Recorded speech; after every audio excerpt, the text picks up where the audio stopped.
puas dengan Jokowi dan Gibran. Jadi pilihannya cuma dua, puas dan tidak. Tidak misalnya ditanya secara beruntun, apa yang kemudian membuat Anda itu puas?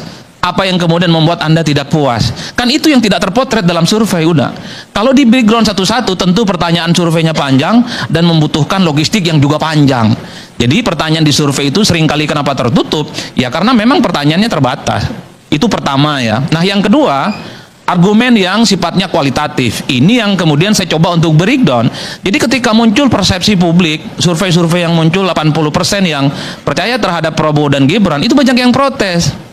Kenapa? Yang protes itu rata-rata memang adalah kalangan aktivis, adalah kalangan expert, para ahli, para akademisi, pegiat demokrasi, jaringan-jaringan aktivis sosial, dan kelompok-kelompok medsos, Bang. Siapakah mereka? Karena mereka itu yang day to day engage, meneliti satu persatu apa saja yang sudah dibuat oleh Prabowo dan Gibran. Kalau mau jujur, di luar makan program bergizi gratis, di luar penurun biaya haji, kan nggak kelihatan juga tuh. Kegiatan-kegiatan yang sifatnya menonjol, paling di luar itu hanya sebatas janji dan sebatas perencanaan. Misalnya soal janji ingin mendirikan 3 juta rumah rakyat. Per hari ini masih gelap gulita. Kapan itu barang dimulai? Sekalipun rumah untuk rakyat itu 3 juta, kan nggak ada jaminan. Apakah itu betul-betul gratis atau akad kreditnya dipermudah? Kan belum clear juga, Bang. Termasuk misalnya ingin mendirikan sekolah rakyat, itu kan sebatas janji-janji. Termasuk misalnya soal bagaimana ketahanan energi dan ketahanan pangan. Per hari ini progresnya nggak kelihatan. Jadi wajar kalau kemudian survei-survei kualitatif seperti Celios yang kemarin merilis itu, Center of Economy and Law Studies kalau tidak salah, itu ngasih rapornya merah. Prabowo misalnya hanya dikasih skor 5 dari 10. Gibran lebih parah lagi, dikasih skor 3 dari 10. Itu 3, lumayan, Bang. Abang ngasih berapa? Udah lumayan ya.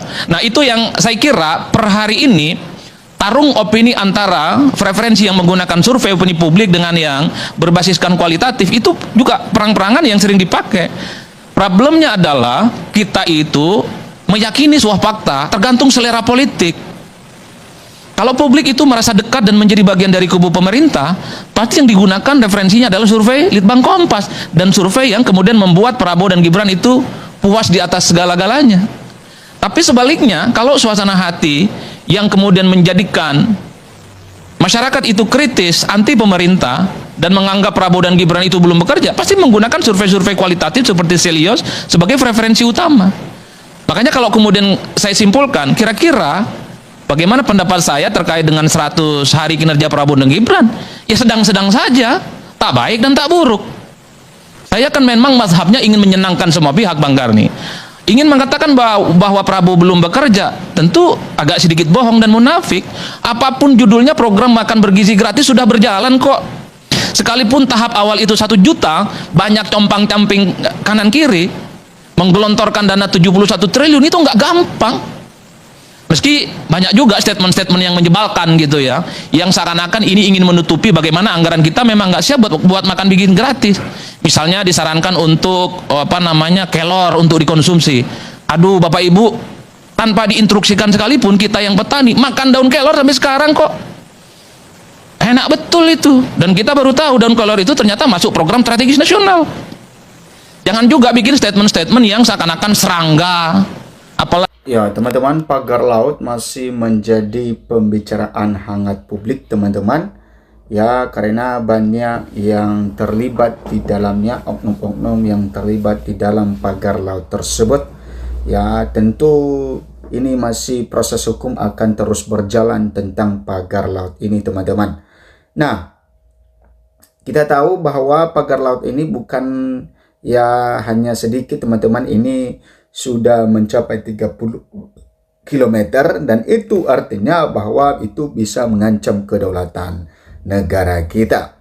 Nah kita mengharapkan kepada Bapak Prabowo Subianto selaku Presiden Panglima tertinggi di negara ini supaya memberikan satu ketegasan kepada para oknum yang terlibat di dalamnya, ya tidak memandang ya siapa, tetapi ya ketika itu sudah melanggar maka tetap hukum akan berjalan.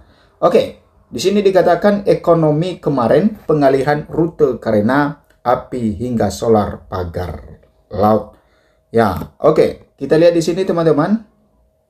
5 berita bidang perekonomian kemarin masih menarik untuk dibicarakan hari ini. Senin mulai dari pengalihan rute kereta api, arus balik setelah libur, dan juga bagaimana serta sanksi bagi pemasang pagar laut ini.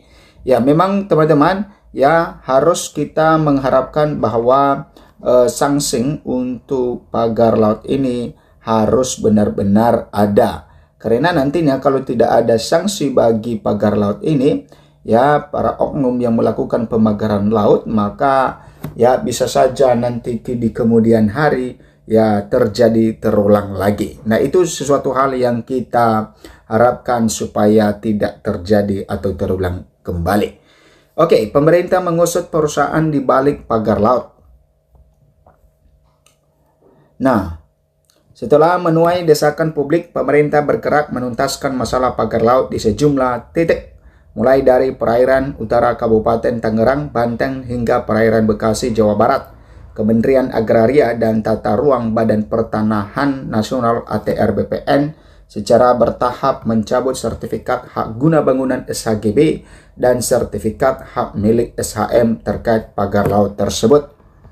Di sisi lain teman-teman, Kementerian Kelautan dan Perikanan juga KKP setelah memanggil perwakilan dari PT Tunas Ruang Pelabuhan Nusantara atau disebut TRPN terkait kegiatan pemagaran laut untuk reklamasi di perairan Bekasi.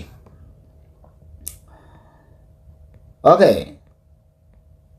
Nah, teman-teman, ya memang sesuatu hal yang kita terus dukung di dalam hal ini ya, supaya terutama di dalam penanganan pagar laut ini ya, supaya ya kedaulatan Indonesia bisa menjadi aman dan juga tentram. Oke, pagar cek citra satelit pagar laut Tangerang tumbuh sejak Juni 2024. Artinya bahwa ini di dalam pemerintahan ya Presiden ke-7 Joko Widodo di bulan Juni yang lalu. Nah, pakar geospasial Departemen Geodesi Fakultas Teknik UGM 1 Made Andi Arsana mengungkap ia dan tim telah menelusuri detail waktu pemasangan pagar laut di pantai utara Tangerang ini.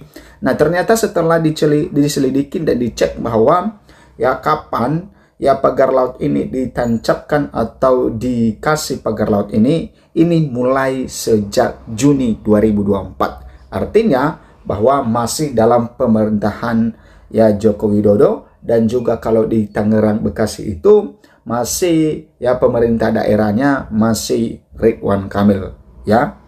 Kemudian dikutip dari laman resmi UGM Sabtu 1 Desember, Andi mengklaim ia bersama tim telah melakukan kajian dengan menggunakan data berupa arsip citra satelit guna memastikan kapan pertama kali pagar laut itu didirikan. Ia memaparkan berdasarkan data Sentinel-2, pembangunan diperkirakan dimulai Mei 2024. Ini pembangunannya sudah masuk ke Mei, teman-teman. Perkiraan ini melihat pada Juni 2024 telah terbangun pagar laut sepanjang 6 km. Nah, ternyata bahwa di bulan Juni itu sudah terbangun dan diperkirakan ya dimulai itu ya pada bulan Mei ya. Kemudian yang terus bertambah hingga 6-7 km sebulan setelahnya.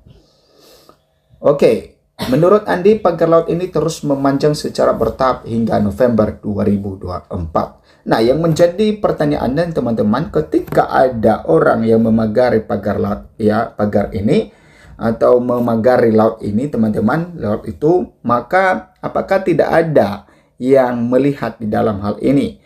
Ya, mungkin bisa saja para nelayan tahu, karena ya orang yang bekerja sebagai nelayan di pesisir tersebut tentu mereka berkeliling jauh untuk bisa masuk ke tengah-tengah laut. Kenapa? Karena sudah dipagar. Mereka tidak mungkin menerobos pagar tersebut.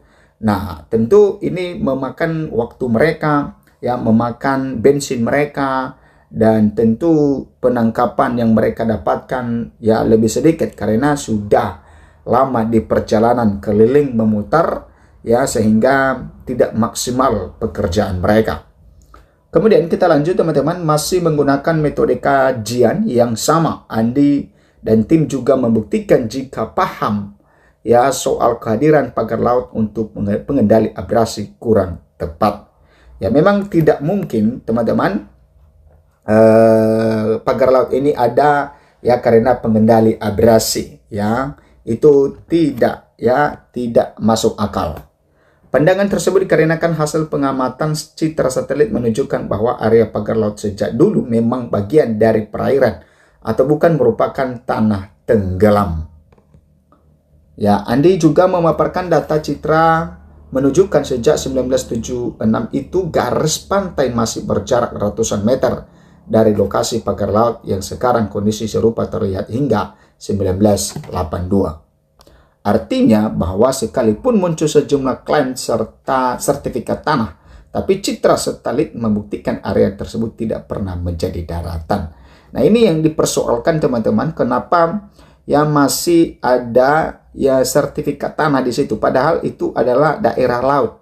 Ya, laut itu tidak boleh ada sertifikatnya. Artinya tidak boleh ada pemiliknya, baik itu perusahaan maupun perorangan, karena itu adalah milik negara. Ya, kalau milik negara tidak mungkin disertifikat. Ya, tentu itu yang menjadi persoalannya. Dan kita mengharapkan ya bagi yang mengeluarkan sertifikat itu pasti punya tujuan dan punya maksud tertentu. Kenapa ya mereka sampai mengeluarkan sertifikat tersebut? Nah, para oknum tersebut itu yang dicari, ditanyakan. Kenapa bisa mengeluarkan pada zaman itu? Tentu di dalam sertifikat itu ada tahun pembuatannya dan siapa saja ya yang berkedudukan di sana, yang misalnya para menteri ya yang punya kedudukan pada tahun tersebut, sehingga tidak sulit untuk mencari oknum tersebut yang mengeluarkan sertifikat dan yang melakukan pemagar laut tersebut. Sampai jumpa di video berikutnya.